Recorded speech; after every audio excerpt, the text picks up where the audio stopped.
Honorable members, let us commit this sitting to prayer. Almighty God, who in wisdom and goodness have appointed the officers of leaders and council assemblies for the welfare of society and the just government of the people, we beseech you to behold with your abundant favor as your servants, whom we have been pleased to call the performance of important trusts in this republic. Let your blessings descend upon us here assembled, and grant that we treat and consider all matters that shall come under our deliberation in so just and faithful a manner as to promote your honor and glory, and to advance the peace and prosperity and welfare of our country, and of those whose interests have been committed to a charge. Amen.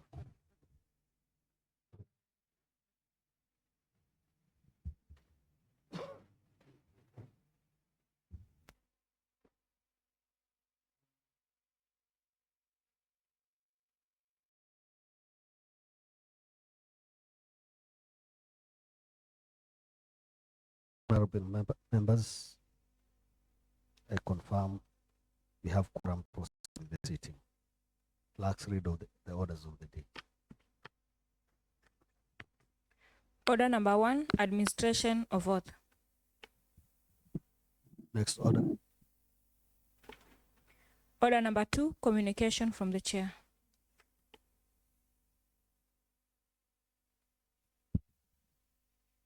Honorable members, the House Business Committee will meet after the rise of this sitting.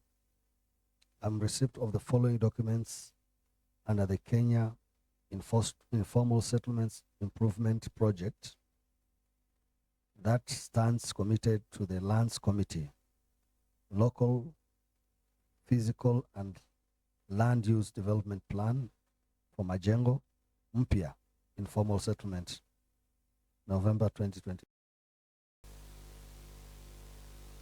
Local Physical and Land Use Development Plan for Burandogo Informal Settlement, 2023 to 2033, November 2023. Local Physical and Land Use Development Plan for Kijiji Chachewa Informal Settlement, 2023 to 2033, November 2023. New draft valuation roll. Next order. Order number 3, messages. Next order. Order number 4, petitions. Next order. Order number 5, papers. Next order. Order number 6, notices of motion. Deputy Speaker.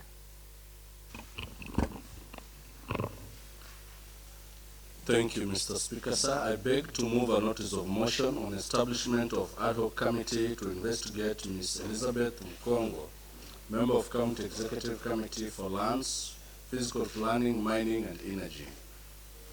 That pursuant to Section 40, 3A of the County Governments Act 2012 and Standing Order number 65-6 of the 3rd County Assembly of Taita Taveta Standing Orders, the County Assembly establishes an ad hoc committee comprising of the following honorable members to investigate Ms. Elizabeth Mkongo, Member of County Executive Committee for Lands, Physical Planning, Mining and Energy on grounds of incompetence and gross misconduct. The 5 members are 1, Honorable Amos Makalo, 2, Honorable Dorcas Mlugu, 3, Honorable Isaac Matolo, 4, Honorable Anseli Mwadime, and 5, Honorable Rose Shingira. Mr. Speaker, sir, once again, allow me move a notice of motion on behalf of the leader of Minority Party due to some exigency, although he informed me of the same. On notice of motion on authentication of qualifications for the County Executive Committee members, County Chief Officers and Directors of Taita Taveta County Executive. aware that the Public Service Commission of Kenya recently published a list of national government institutions which had employees with certificates and qualifications that were not authentic and the respective numbers thereof.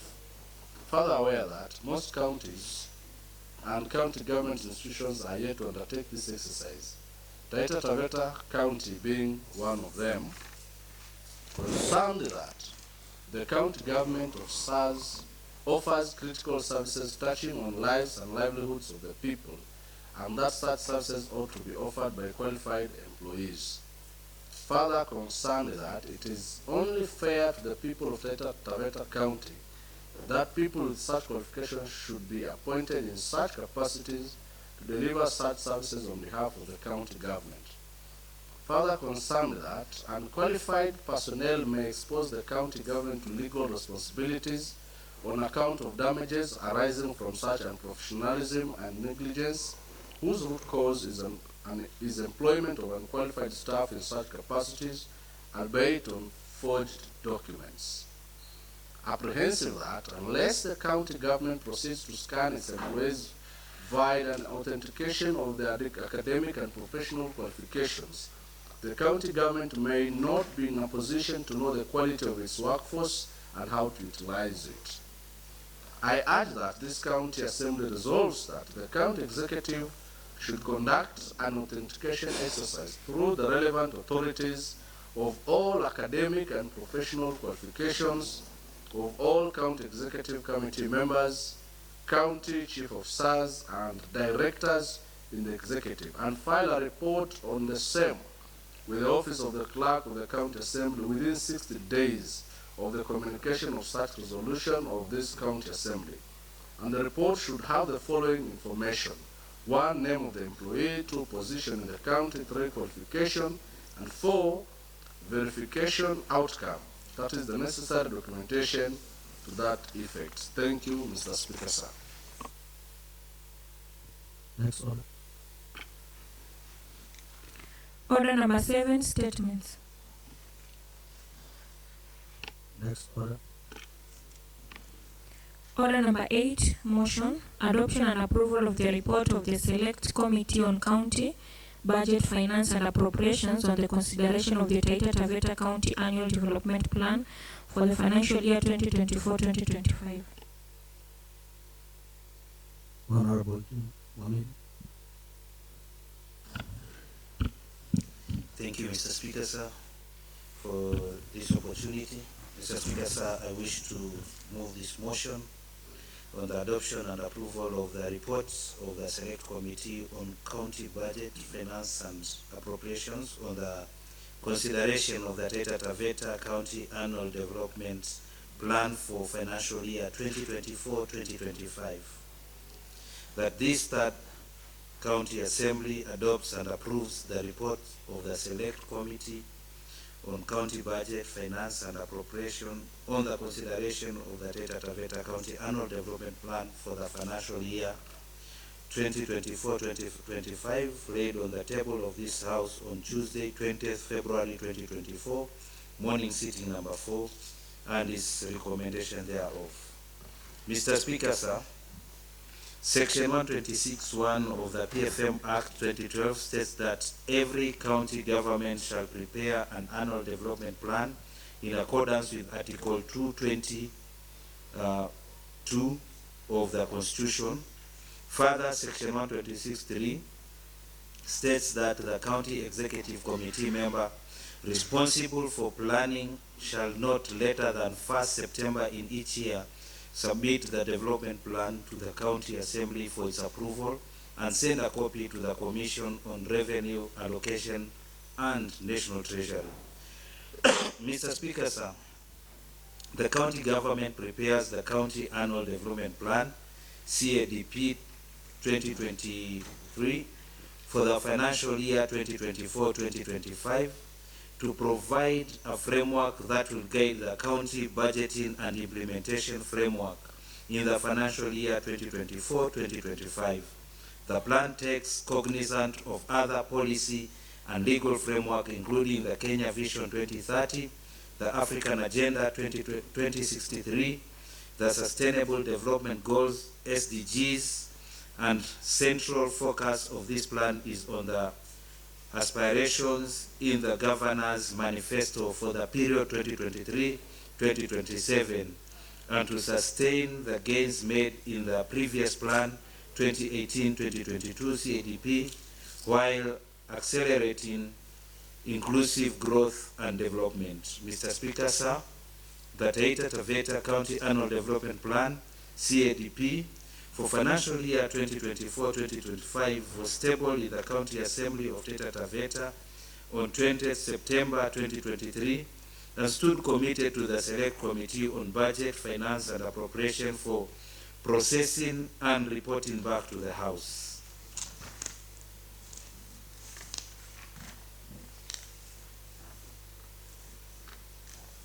Mr. Speaker, sir, I wish with your permission to go through to the recommendation of the report which has already been shared to all members. Mr. Speaker, sir, the committee recommends that the House approves the CADP 2024-2025 with the following amendments. Annual Development Plan informs the budget estimate for that financial year. Therefore, costing of programs per department should be in tandem with the available resource envelope.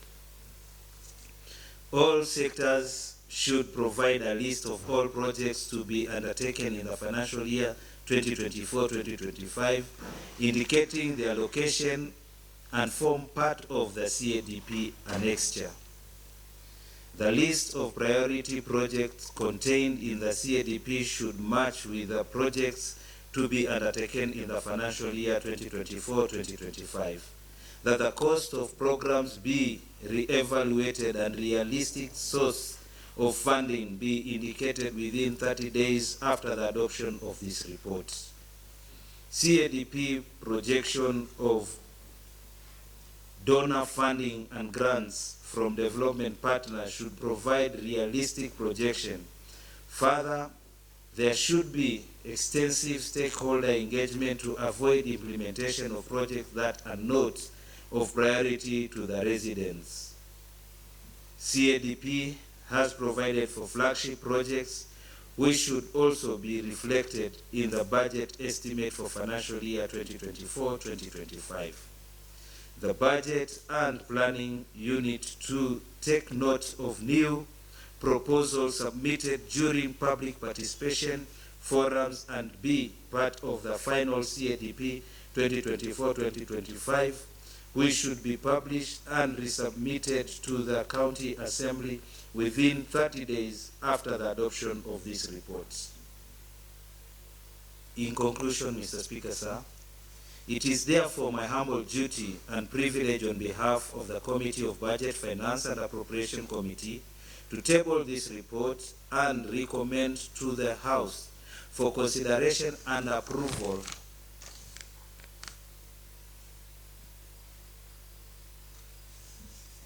of the whole report and its recommendation thereof. Mr. Speaker, sir, as per the conclusion, of emphasis is the realignment of the people desires, aspiration of the people of Taita Taveta, which are captured during the public participation as we moved around, but realigning them with the budgeting process of our county. And that is the main emphasis that has been put in place. And in this, we have given some timelines that within 30 days after the adoption of this report, the realigned document will be reported back to the House, and it will focus again also on the realistic availability of resources. Mr. Speaker, sir, it is true our needs are more than our incomes as at the moment, though that doesn't limit us from increasing our income and hence our budgetary pass. But in the meantime, we need to realign our actual needs, prioritization of the needs, and the income pass available that forms our budget, so that we do not live in false expectation and anticipation. Mr. Speaker, sir, these recommendations pursuant to the latter will not only help the executive arm of the county government to enhance their work in delivering more on-source revenue, to enhance their reporting structure, but it will also help the people of Taita Taveta to understand our position, our status, our financial status, and what we can deliver, so that future public participation will focus on projects desirable by the people, but within the limitation or within the scope of the available resources. While we are doing the public participation, we realize most people, the masses, are asking for projects which are desirable for themselves, and genuinely, yes, they desire those projects like tents, chairs, cups, teacups, sufrias, and all that. But again, the elite of Taita Taveta County, on the flip side, will caution the same desires in the context of why are we buying teacup, buying manure, and spending 50% of the budget buying manure rather than building an industry in Taita Taveta. So you realize within the people of Taita Taveta, and that is where the house comes into place, the house needs to facilitate this process of realigning realistic expectation and realistic budgetary positions. And recommendations have been made in this document that we hope will have the beginning where we'll start realigning our expectation, our desires, our participatory desires, presentation, and the realistic position we have. For instance, some people, especially the elites, will say would rather build one factory with a whole budgetary allocation for the year. But the masses in Taita Taveta, the voters, over 100,000 of them, will say we want teacups. We want to have sufurias for our villages. And the house is a representation of the people. So that is the quagmire, that is the dilemma we face. Under the budget committee, I propose and beg my fellow honorable members to support this recommendation, that we may boldly start off this journey of trying to align our budgetary expectations versus our real financial position and status. Thank you, Mr. Speaker, sir.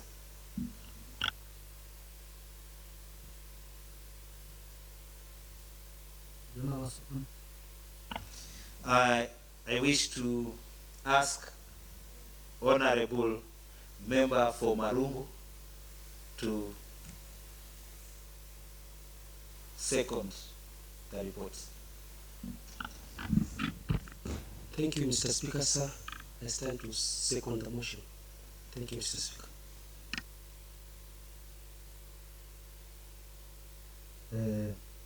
I propose the question that this Third County Assembly adopts and approves the report of the Select Committee on County Budget, Finance and Appropriations on the consideration of the Taita Taveta County Annual Development Plan for financial year 2024-2025, laid on the table of this House on Tuesday, 20th February 2024, morning sitting number 004, and recommendations thereof.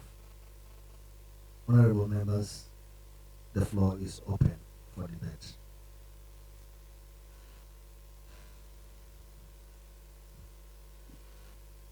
Makalo. Thank you, Mr. Speaker. I rise to support the report and the motion. First and foremost, I want to congratulate the Chair and the Committee of Budget for undertaking this very serious activity to the level that has come to the Assembly, Mr. Speaker. And I commend them for the good job and job well done, Mr. Speaker. However, I also want to highlight that it's good to plan, but again, working the plan is another thing. Though they say if you don't plan, you plan to fail. I agree that this plan has come in place, but the challenge that we know, one day I was interacting with some of the people we represent, and they said they're even tired of being called public participation to suggest projects. They have always been mentioning projects every year, they find themselves in social halls and in, under the shades in trees in the villages, suggesting and proposing projects. Year in, year out, the same procedure is repeated, and same projects are suggested. So they find like they are being fed up, and very soon, Mr. Speaker, before we realize, we'll start facing resistance of the same people we represent, because they'll be tired of this repetition of project suggestions and this public participation, which I find, Mr. Speaker, the concern is very genuine. And I agree that, yes, we have planned. Let's make sure that whatever has been planned here is realistic and can be achievable with the time that is ahead of us, so that we can go back to our people tomorrow to report to them that the issues that are suggested, Mr. Speaker, during the period under this report has been implemented, so that they can feel the value of their time they are spending in these public participations and this contribution, Mr. Speaker. Because in my ward, I saw a lot of projects suggested. They look very nice to change the area, but I am looking forward to see this project being realized and being part of the vision that they also envisioned in this public participation, Mr. Speaker. So I highly agree with the report, but the challenge remains on the implementation wing, Mr. Speaker, that we must see these things being realized. With those remarks, Mr. Speaker, I strongly support the plan, Mr. Speaker. Thank you.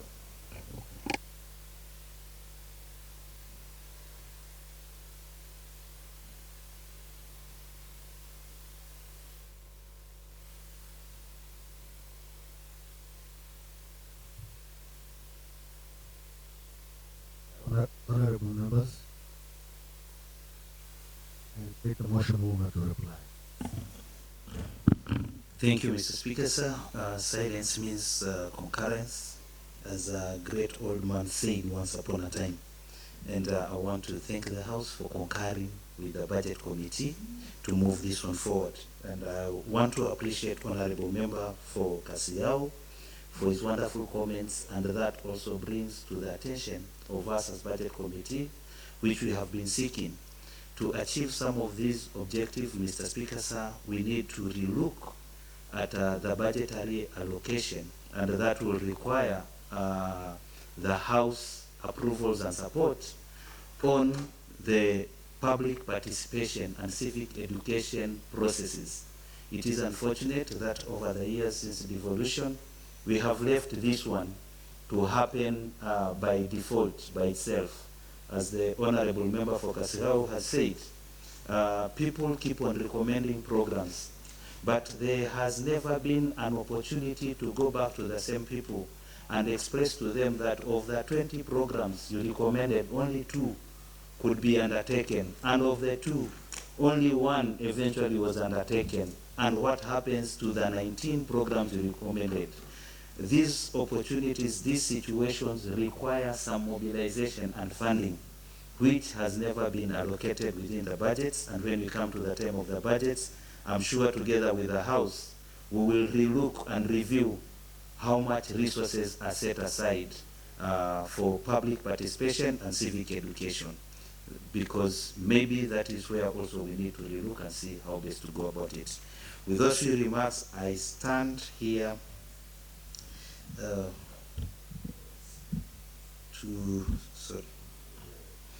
reply.